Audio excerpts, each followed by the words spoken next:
Hey everybody and welcome to the next video.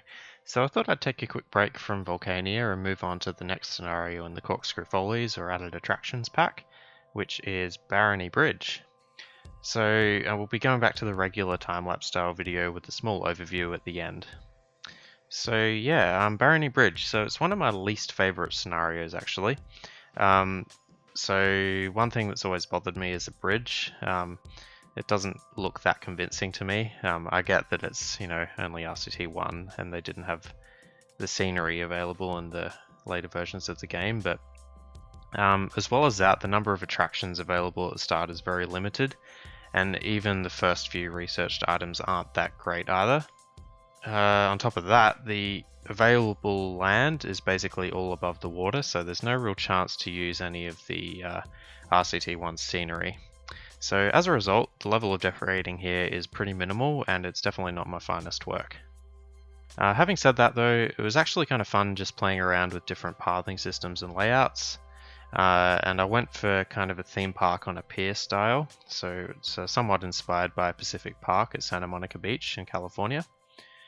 So with the scenario objective, it's another guest count goal of 1,200 guests by the end of October Year 3. You actually have a pretty decent sized map available, but I only end up using about half of the space allocated.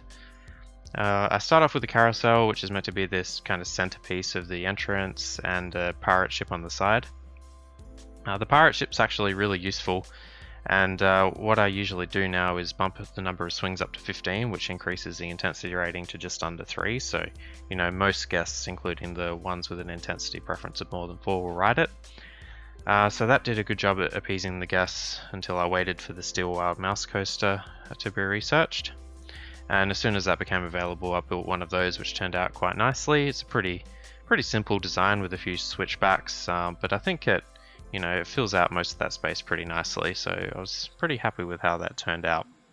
I tried something a little bit different and put some brown pathing underneath the coaster to kind of replicate a more solid base structure that the coaster supports were built into. I just felt it looked a little more realistic than just having the support sitting purely within what presumably would be salt water. So yeah, it's totally not necessary. It did have an effect on making the supports look a little funny in places, but overall I was happy enough with it.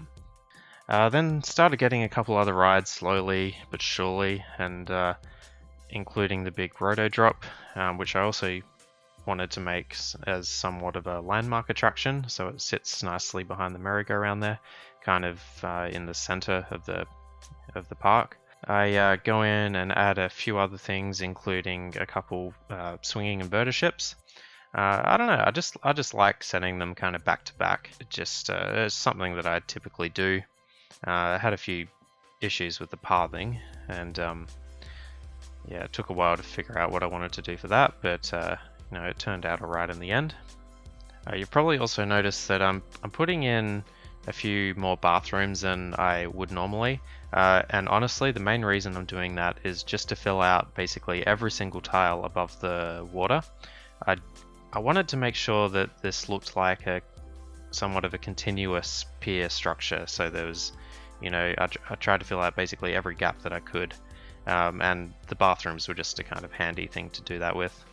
So then I go on and do basically the only bit of landscaping to make some RCT1 style buildings, so just using some of the ground textures that you got available. I used that little sand mound that just happened to be available land in the available space. So I wanted to do that just because I didn't want to just have rides, attractions and shops and stalls being the only buildings.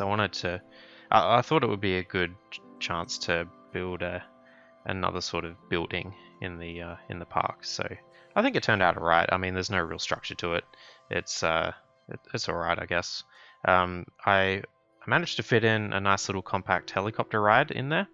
I would have preferred it to be a ghost train, but unfortunately that wasn't available in this scenario, so that was not ideal, but I think the helicopter ride turned out alright for considering how small it is. I then decide to turn that kind of section of the park into a bit of a kids area, so I put in a crooked house, a mini freefall, and also a circus show. the mini freefall, I called it Banana Blast, gave it a bit of a as much of a tropical theme as I could, basically, with the color scheme.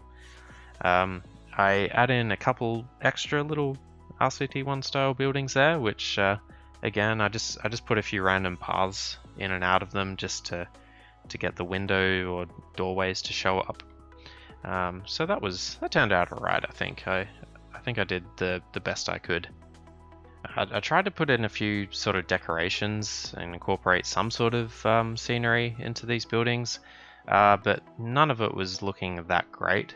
And I eventually added in like a single statue, a few fence pieces, and just some pathing and fences on the top of the roof there, which I don't know, looks kind of average, but I didn't really mind it that much.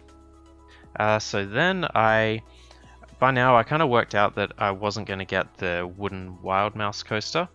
I would have preferred to build that one rather than a second steel Wild Mouse, but unfortunately it wasn't available in this scenario, so I just went with the second Wild Mouse. It's even more compact than the first one I made.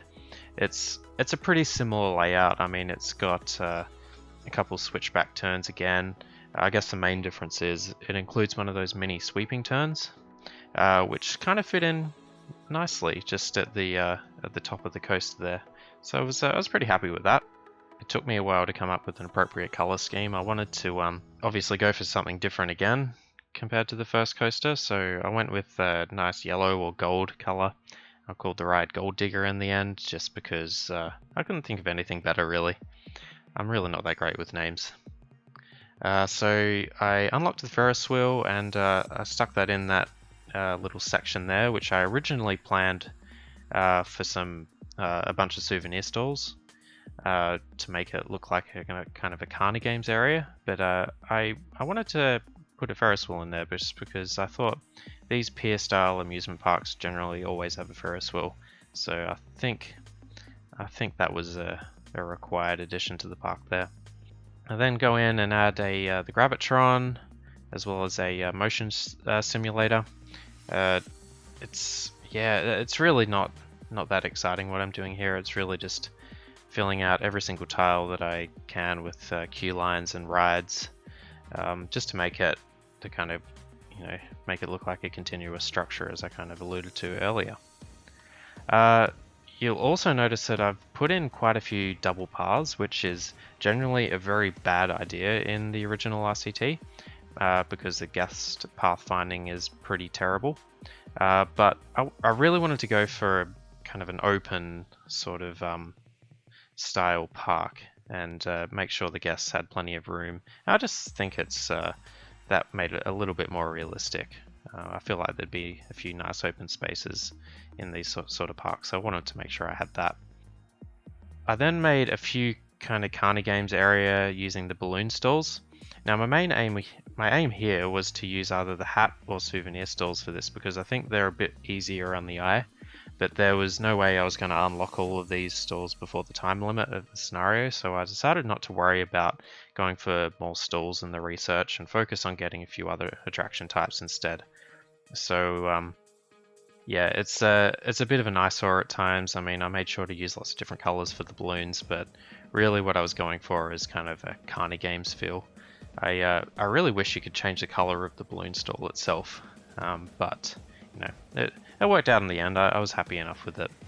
Yeah, there's definitely some questionable color schemes going on in the park, but I also think it adds to the carnival / beachside theme park atmosphere, so I wasn't too unhappy with it all in the end. Now, as I touched on earlier, something that's always bothered me with this scenario is the look of the bridge. So I wanted to try and make it look a little more convincing using the suspended monorail track as kind of a cabling. I colored it brown so it seems somewhat like a clunky old wooden suspension bridge. Now, since this is RCT1, that's really all I felt I could do to give it a kind of a proper bridge feel. I tried first with fully enclosed dinghy slide pieces, but they seemed a bit out of scale compared with the bridge frames itself. So yeah, the suspended monorail worked out okay in the end. I think it was just about the best I could do. Not sure what you guys think though. So then the final major thing I do is add one more coaster. Now I really wanted to use a vertical drop coaster for this and have something similar to a Thunderbolt at Coney Island. But again, I wasn't going to unlock that in time, so I went for the Corkscrew coaster instead, and I was really happy with this one. I wanted to have either a double loop or a double corkscrew. Double loops work better for compactness, and I also made the discovery here after nearly 22 years of playing the game that you could put diagonal track through a vertical loop. I think it actually looks quite clean compared to having the track at 90 degrees through there, so yeah, I was pretty happy with how that turned out. I also did the base block replica thing again with the brown pathing in an attempt for a bit of added realism. I strategically deleted a couple path pieces so the supports would look a little bit more convincing too, because there's just the supports themselves with the path underneath, they do some funny things, and like the coaster looked very under supported in a lot of places, so I just had to kind of pick and choose the path pieces on occasion. So that's basically it. So I finished pretty comfortably with this one, even though it's a lot of guests in a small place. It didn't end up being too crowded because I used quite long queue lines overall. And going on a quick overview of the park, we have the first coaster, Mad Mouse, which was really profitable for me. Next is the second Wild Mouse called Gold Digger, which had a smaller intensity rating but was also quite popular. And then finally Sea Serpent, which is the steel corkscrew coaster with the double loops, which I was also very pleased with. Anyway, so that's going to be it from me. Thank you all very much for watching, and look forward to seeing you in the next video. Cheers, bye.